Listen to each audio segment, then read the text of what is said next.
But I would like us today to focus on this man, Mephibosheth, and draw some lessons for our life from this somewhat obscure Bible character.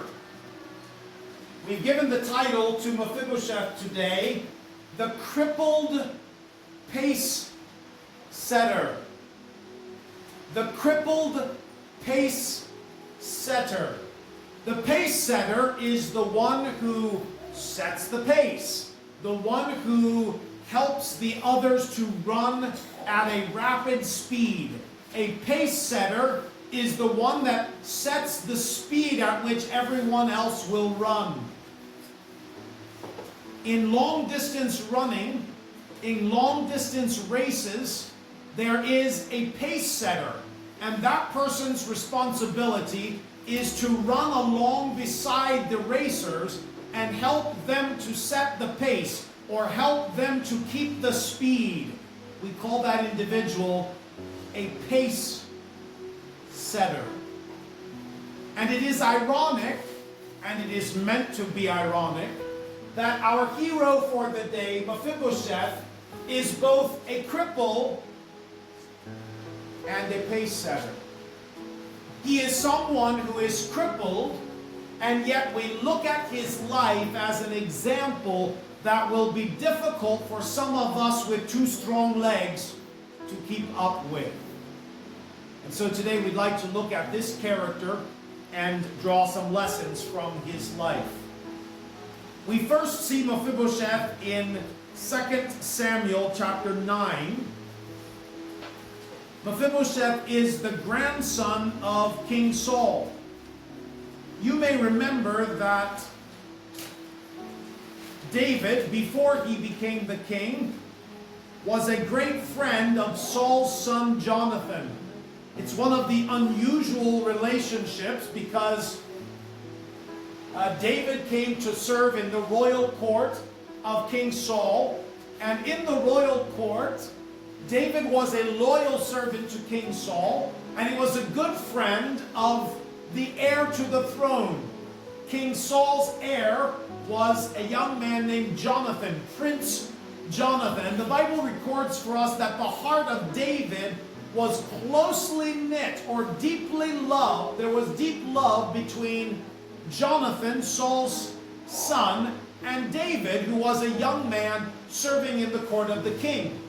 But as the blessing of God was so obvious on the young man David, King Saul began to see David as a threat. And Saul's attitude towards David began to shift. And Saul began to say to Jonathan, "Don't you realize this young man is a threat? Don't you realize this young man may become the next king? And if he becomes the next king, he will be a threat to you and the dynasty of Saul." And somehow, Jonathan and David maintained their friendship, even though, if you will, the deck was stacked against that friendship. Total side note. Are there people in your life that you naturally should not be friends with?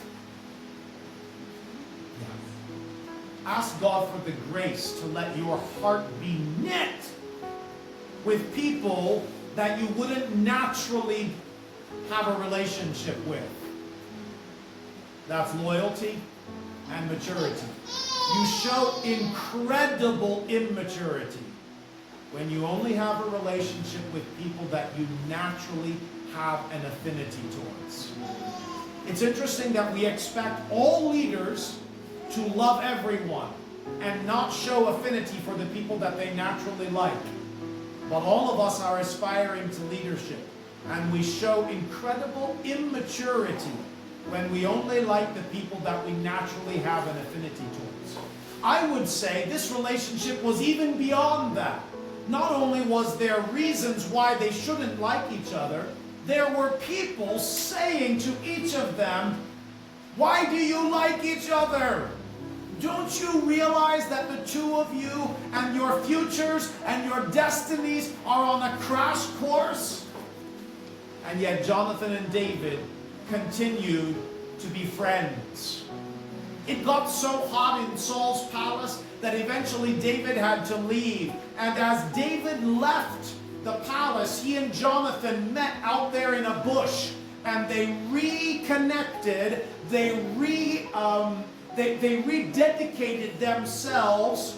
They kind of had an oath of friendship that they swore to each other, and they said, we will continue to hold this friendship no matter what. Now you and I know what happened. Saul and Jonathan were killed on the battlefield fighting against the Philistines, and David becomes the next king. And when David becomes king, David says, I need to find someone from Saul's dynasty to whom I can continue to show friendship. I will show friendship to someone from Saul's dynasty. And that's where we break in 2 Samuel chapter 9. And that is where our hero, our crippled hero, Mephibosheth, shows up.